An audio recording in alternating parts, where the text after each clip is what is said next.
Thank you very much, Maurice. The next speaker we have is Mr. Tom Cabrera. He is an Arts Council founding member, professional drummer, and percussionist. He's going to tell you a story about his first day on a new gig that turned out to be full of surprises. You can hear Tom play with the Julie Lyon Quintet, which are also fantastic, on September 2nd in the Piazza. Please welcome Mr. Tom Cabrera.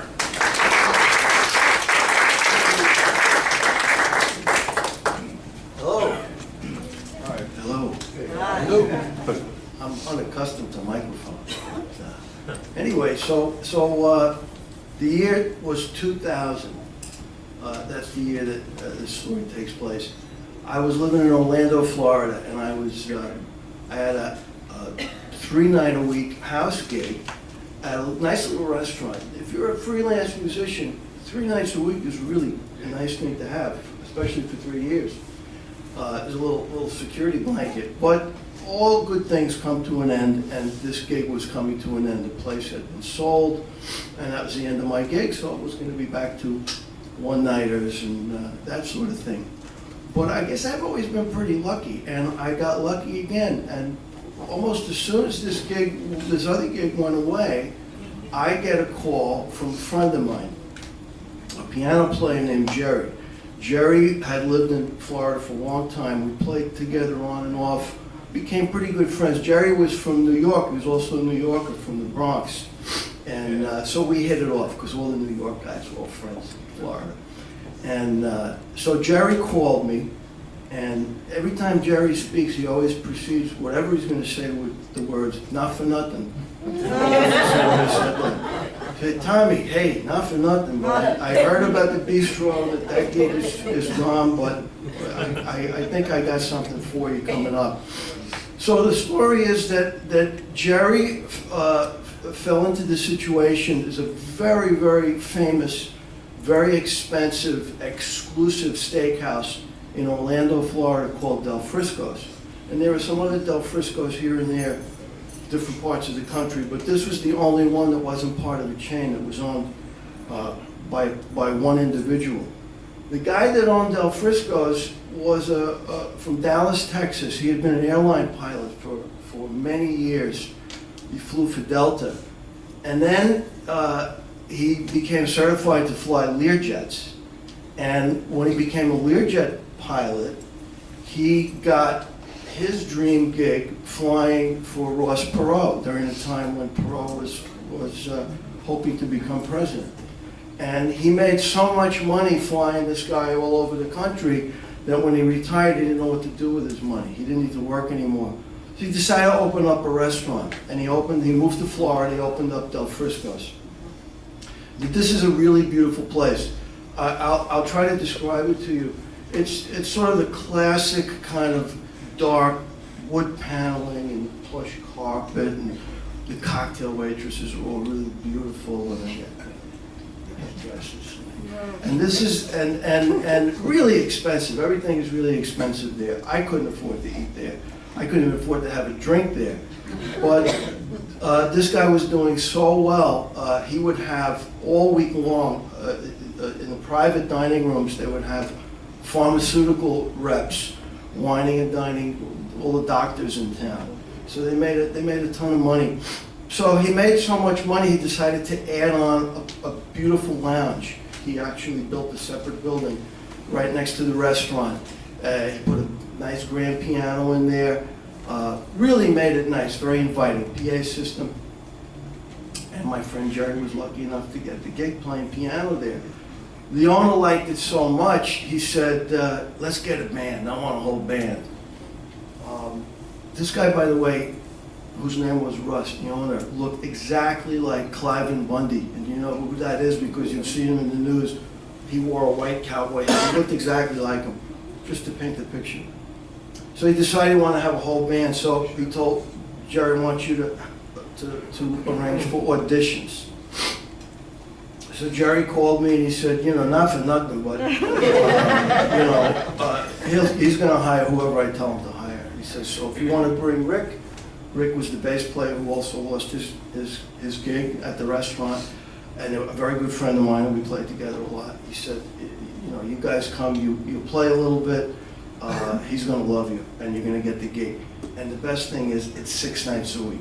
So I already had a Sunday night gig, so this was going to be being that I would have work every night of the week, which was pretty nice. So Del Frisco's was a high-profile place, and we would have a lot of celebrities would come in. You know, people you would, maybe you didn't know their names, but you recognized them. One night, there was a young couple that came into the lounge and sat and listened for almost the whole night. And it was Britney Spears and what was the kid? Justin Timberlake. They were very nice. They gave us a nice tip. The lawyer, Johnny Cochran, you know, from the OJ trial, he came in with an entourage and they gave us a nice tip. So we would get these people in there that had a lot of money to spend. Very often we get members of the Orlando Magic would come in all the time. And I wasn't really a basketball fan. I didn't know who they were specifically, but you knew who they were when they came in because they were tall.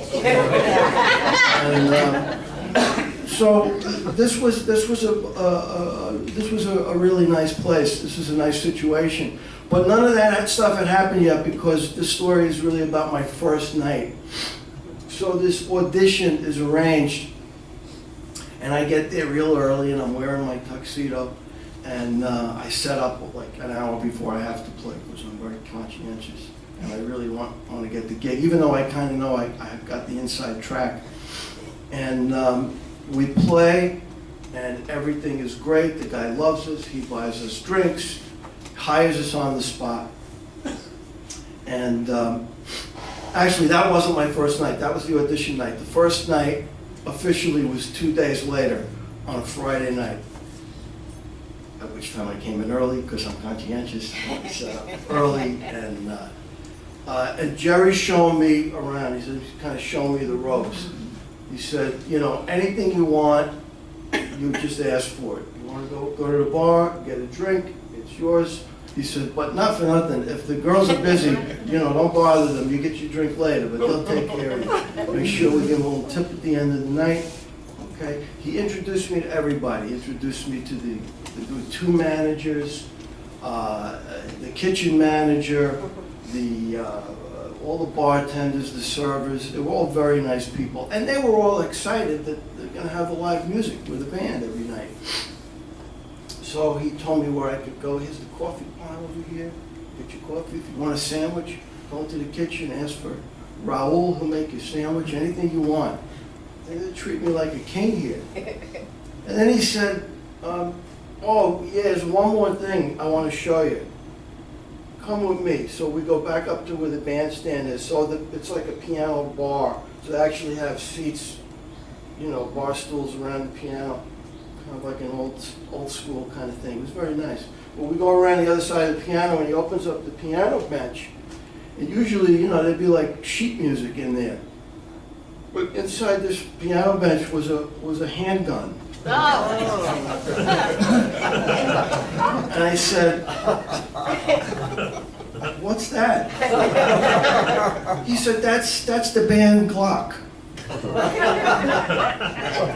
said, the band, I don't know anything about guns, and as it is, I was a little nervous, and I said, why do we need that? What possible reason? He said, well, not for nothing, but you know, there's a lot of people in here. People got a lot of money. There's cash in the cash registers. He said, you never know what's going to happen. He says, it's there. Forget about it, just so you know it's there. I said, is that loaded? He said, well, of course it's loaded. Why would it be loaded? It would be ridiculous if it wasn't loaded. I said, you know, I've been playing music all my life, and I've never been in a situation where a band needed to have a fight might break out, but you know, I never really saw a situation where we needed a gun. He said, no, this way, you see, we got our own, because if something does happen, God forbid, we don't have to borrow one from the bartender. I said, the bartenders, this is one of the girls, they have a couple of guns behind them. I come to find out that the owner's got one strap to his head, he's got another one in a holster under his jacket. Everybody in this place is holding some kind of a firearm. Most of the servers have guns. The managers all have multiple firearms. It's like an arsenal in this place. And plus, the place outside, it's a big parking lot. It's a very large restaurant. And, you know, there's Bentleys and Mercedes and these high-end cars.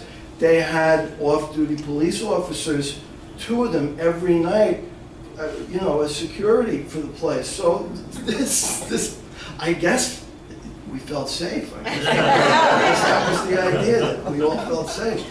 So I'm happy to say that in the 3 years that I played there, because it was another 3 years. That seems to be my number. 3 years, I get a gig and then I lose it. But we never had to use the band. And as far as I know, none of the other firearms were ever discharged